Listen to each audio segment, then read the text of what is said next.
dah lupa? Ni mesti tak dengar Ustaz ajar. Mehlah saya terangkan. Assalamualaikum warahmatullahi wabarakatuh. Alhamdulillahirabbil alamin. Wassalatu wassalamu ala rasulil amin wa ala alihi wasahbihi ajmain. Kawan-kawan, kalimah syahadah menjadi kunci untuk mendapat redha dan syurga Allah. Aku bersaksi bahawa tiada Tuhan selain Allah, dan aku bersaksi bahawa Muhammad itu pesuruh Allah. Firman Allah Subhanahu wa ta'ala, A'udzu billahi minasy syaithanir rajim.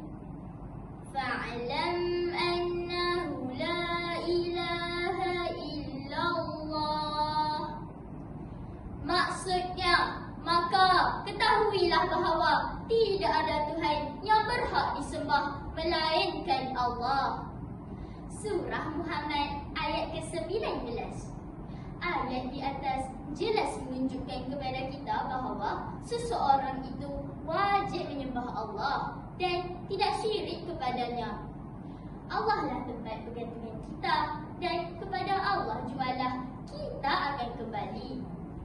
Sahabat yang saya kasihi sekalian, menurut catatan sirah, ketika para sahabat berhijrah ke Habsyah, mereka telah diperintahkan untuk sujud sembah kepada Raja Najasyi.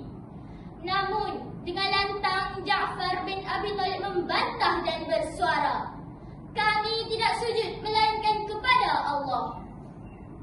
Allahu Akbar, syahadah, kalimah yang suci, penyataan iman yang kekal abadi. Setiap lafaznya membawa cahaya, pemandu hidup, penuntun jiwa.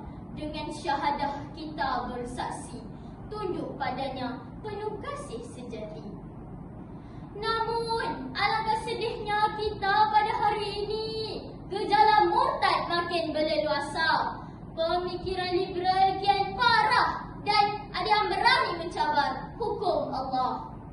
Anak muda generasi kini juga berani bermain-main semasa menghadap ilahi. Na'udzubillahi min zalik. Rakan-rakan, Allah telah berfirman dalam ayat 102 dalam surah Ali Imran. A'udzu billahi minasy syaithanir rajim.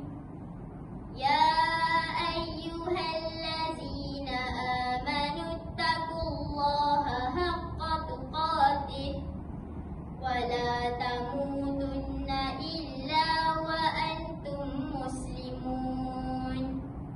Maksudnya, wahai orang-orang yang beriman, bertakwalah kepada Allah sebenar-benar takwa kepadanya, dan janganlah kamu mati kecuali dalam keadaan muslim. Oleh itu rakan-rakan, marilah kita sentiasa membuat kebajikan dan kebaikan di dunia agar mendapat keakhiran yang baik untuk dibawa ke akhirat sana. Kawan-kawan pernah dengar kisah Sumayyah? Kalau ada yang ingat-ingat lupa, jom saya cerita semula. Kisah Sumayyah binti Khayyat ini merupakan bukti nyata perjuangan orang Muslim dalam membela agama Allah.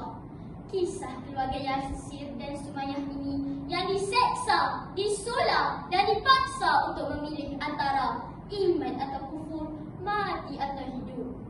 Sumayyah dan Yasir syahid dalam mempertahankan iman dan Islam. Sahabat sekalian, ikhlaslah dalam perjuangan, lestari sasyah tempuhi dugaan.